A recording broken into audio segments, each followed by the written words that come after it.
కిస్తీపురం. నా పేరు విజయ్. మేము అగ్రహారం విలేజ్కి వచ్చాము క్రాప్ చూడడానికి. ఈ శ్రీరామ సీడ్స్ 355 క్రాప్ మాత్రం సూపర్గా ఉన్నది. కానీ మేము కూడా ఫస్ట్లో నమ్మలేదు ఈ విత్తనం చూసినప్పుడు. ఇప్పుడు చేలోకి వచ్చాము. చేలోకి వచ్చి మేము 10 మంది వచ్చాము అందరము. మేము కిస్తీపురం గ్రామం. ఇక్కడ అగ్రహారం దగ్గరకు వచ్చి చేను మొత్తం చూస్తున్నాము. క్రాప్ మాత్రం ఎక్సలెంట్గా ఉంది.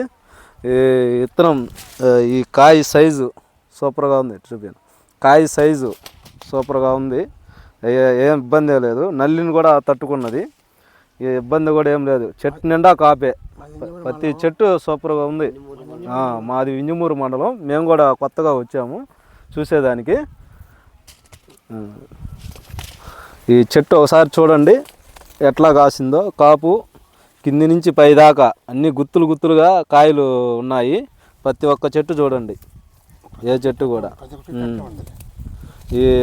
ఇది 4వ కోత. ఈ మొత్తం ఒక 150-160 దాకా అవుద్ది. ఎకరా ఎంత సార్? 90 సెంట్లు, 150-160 బస్తాల దాకా అవుతుంది. క్రాప్ చూడండి సూపర్గా ఉంది. ఈ తడవ మేము కూడా వేస్తాము. ఒకసారి చూస్తాం. మేము ఆల్రెడీ చూసాం కానీ మేము వేయలేదు, భయపడి ఫస్ట్లో. ఈ తడవ దగ్గరికి వచ్చి చూసాం కాబట్టి ఈ తడవ ఖచ్చితంగా మేము కూడా వేస్తాం. రైతుకి ఇది నల్లికి కూడా బాగా తట్టుకుంటుంది. కొస ఈగుర్లు కూడా ఏం ఇబ్బంది కూడా ఏం లేవు, బాగున్నాయి. Okay sir.